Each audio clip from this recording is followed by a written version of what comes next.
All right, I have a conundrum, and this is me trying to solve my conundrum. I have a really awesome, like when I get on a soapbox, oh, I'm there. When I find one of my soapboxes, I'm off. I'm off. And I have a dear friend, Matt, who I like get onto one of these soapboxes, and I'm off. I just the world ends, we're gonna talk. And then I get on my soapbox and I speech like the best of them. And sometimes I talk too much. And every time I talk more than 10 minutes, my phone says to me, your message is too long. And I'm like, no, it was a great speech. Now, 99.9% of the time, I just delete the speech and I do a condensed version, which makes me sad. But this speech, this is a good speech. And I went, no, I'm going to problem solve this one. I'm not going to delete this one. I need this speech. So, because I immediately sat down to push play because I was going to inspire me. It's too long. So this is my solution to a too long speech. Now, I don't know where my speaker is on my phone. I'm going to hit play. And then I'm going to play it back. And I'm going to get revved up. It's a 12-minute speech. And I have no idea where my speaker is. I might have to do this a couple times until I figure out where my speaker is. But this is some really weird tech, people. So over the next 12 minutes, things are going to get really weird. And that's okay. Are you ready? Because I'm not. Just a minute. Elizabeth, how's your food crackling? Are you ready? She's like, Mom, I'm eating. And she's got a bag of Cheetos at 8 a.m. in the morning. That's right. That's how I mother. That's right. Yeah, bag of Cheetos for my 16-year-old at 8 a.m. We call that self-authority. She chose it. She did it. She's doing it. She'll learn her lesson. That's all right. Now, there is no lesson. That's the lesson. There is no lesson. It's called self-authority. All right. Here's my speech. Good morning, Miss Matt. We are going to have a chat, my dear. So I had this massive epiphany this morning and I went, dude, that's what art is for. I feel like an idiot. Let me tell Matt my epiphany. So I was reading this post on LinkedIn yesterday and I'm looking at it. It's this beautiful man. Okay, first of all, I absolutely love my LGBTQ community. Oh my God, do I love them. And there is no one I love more than transgender because those are the people on the front line saying, fuck you all with your conformity. I'm going to show you what real authenticity looks like. And I'm like, yeah, courage. So I'm like on that front line cheering those people on because Freddie Mercury, come on. So that all being said, I watched this post and it's LGBTQI month. I love it. So I watched this post and this beautiful person is standing out there and he's explaining what exactly is. He did not do it articulately. He did his best and, well, she did her best. She said what she needed to say. And she said it without any of the abstractic language. So I'm going to paraphrase completely here. She was basically making a statement of the importance of authenticity, in that authenticity and art is mandatory in business. And when the post was done, there was a whole lot of people raging and hating and just, there was one, it was disgusting. It brought out everything she said about the homophobia came out. But the point was missed. The point was, people, where's your identity? One person, he stood out. First of all, there's one commenter, he stood out more than anybody else. He was wearing a baseball cap and he was very much your classic redneck. And he literally said, get in line like everybody else. I went, damn, dude, have you missed the point? So I reposted, of course, and I explained the importance of authority. And this is the problem that a lot of people suffer. This is really a problem. This is probably going to be like a huge topic for today, is when you have something to say and you are so off in left field with your approach, it's not going to get the attention you need. You've got to know how to say it clearly. You've got to know how to say it logically, and you've got to get right to the point because anything else is going to become a distraction. Now, this person, transgender, was absolutely glamorously decorated and everything that they are. And unfortunately, they're not being heard because their appearance is so shocking to everybody else. Now, I love them. I see them and I'm like, oh my God, thank God, an identity. Finally. And I think that's why I love the LGBTQIA, specifically transgender, so much, is because they're the only ones who actually know how to get their identities out. Ugh. And for me, it's a breath of fresh air because, oh my God, it's not one more conformed subconscious mind. So art is the self. And I feel like I'm just going to be really brutally honest. Artists have missed the point. Artists have really missed the point, and it's not their fault. They've missed the point because they are trying to squeeze out of the conformed box and they can't breathe, and they're missing their own point.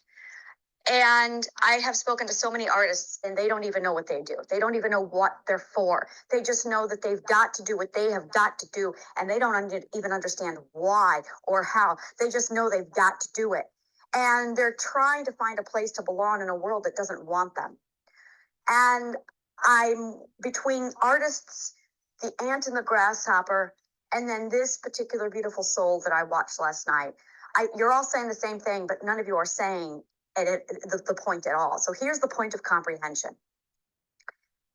Identity and logic is identity in the subconscious mind. And they are 100% required to work together. But our society has no tolerance for identity. They've beaten her, they've slammed her down, they put her in a box, and they said logic is the only one who's allowed here. I blame Star Trek for this, 100%.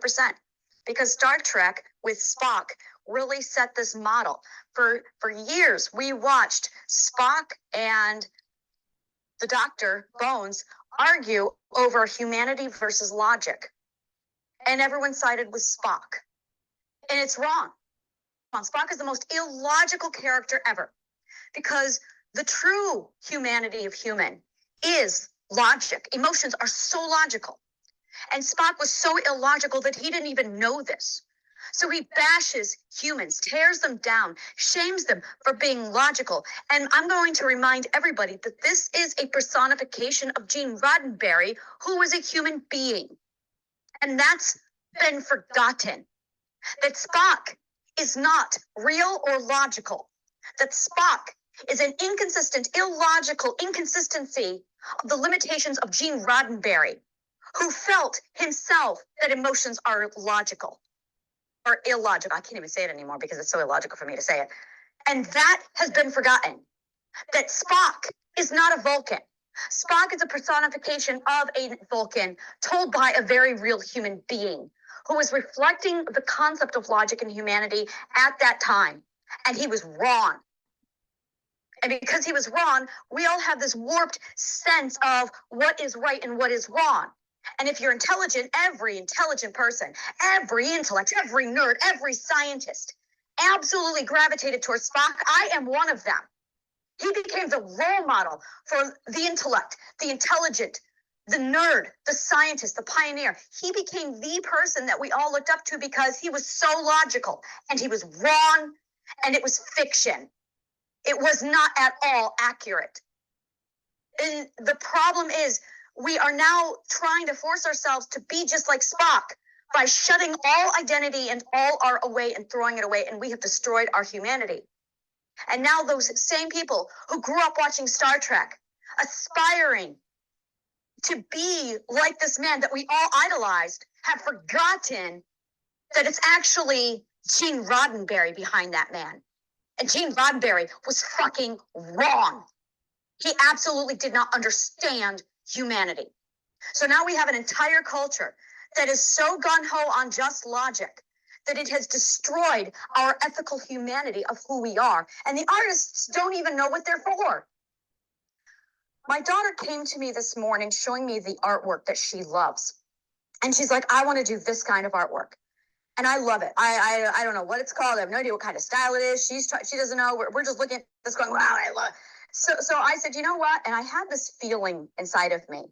And I said to her, I am going to support your art career and do whatever it is you need. Like, I am your patron, which means I will support you for the rest of your life because you are officially now my patron. And I want that kind of artwork all over my house.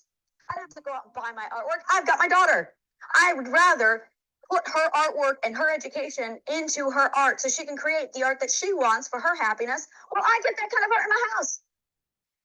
And I'm sitting here writing up my honest menu. I'm tweaking it today, and I'm getting ready to reach out to all these business owners and start talking to them about what art is for in the business world. And I realized that art is supposed to take the sting out of life. That is what art does. It's not about self-expression.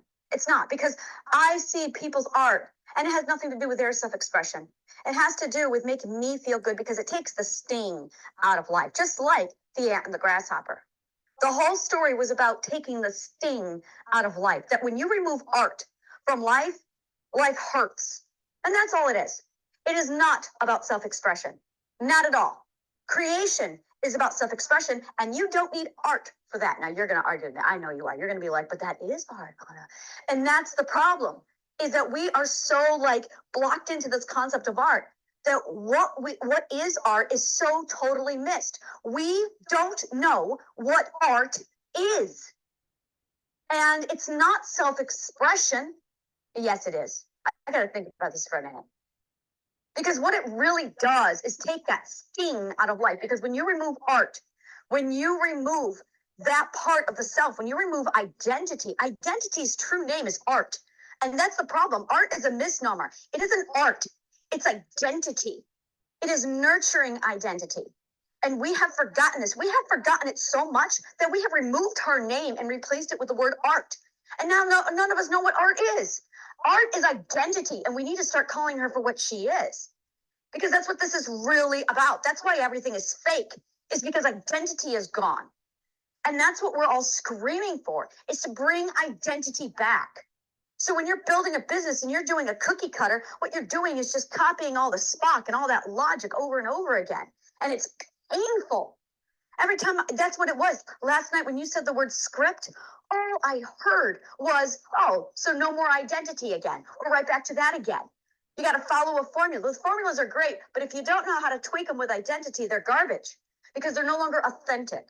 So what we need is to learn how to merge a formula with our identity. You want the formula, but you want it unique. And we are not teaching this skill. That is the purpose of an artist, is to teach the world how to merge a logical cold formula into your identity. That way you can authentically make it your own. Build it into something new while keeping the framework. A logical formula is the framework. And the entire culture is run off of this framework. And in most cases, it's not even the right logical framework because we've killed logic too. So now we have an entire society that is built without logic, without identity or authenticity. And we don't even know how to merge them because of dichotomy. Oh, you can't have that now. And people have no clue that at the core, underneath all the noise and underneath all the garbage, this is what everyone's trying to say, but no one's got the words. Everyone's too busy looking at the flamboyance of the transgender community instead of listening to what they're trying to say. And because the communication in our culture is so abused and just diminished, people can't even articulate what it is they're trying to say. And receivers can't even understand what's trying to be said. So when somebody does stand up and say, hey, this is what I want to talk about, no one's listening because they don't know how. Communication, logical health, and identity. Those are the three parts of life, and no one's studying them. No one's focused on them. Everybody is missing the point. And Gene Roddenberry, I love him, is absolutely leading the way on this. It's absolutely a hijacking of our RAS and just redirecting our RAS in the wrong direction. So we're all missing the point because we are not focused on the point. And the point is, we have got to get logic, and we have got to get identity, and we have got to learn how to work these two together and merge them, and we have got to learn how to communicate. Because without those three things, well, look around. That's what happens without those three things. All right, I'm done now. I'm going to go write all this up and pour all that energy out there, and I'm going to pump us up, and we're going to go and take today in that. All right, good. All right, I'll talk to you later. There you go. That's how I talk to my friends. I give them pep talks every day. That's right. That's what I do. I give my friends pep talks. All right. So take the day. All right. Thank you so much. And may the kindest of words always find you.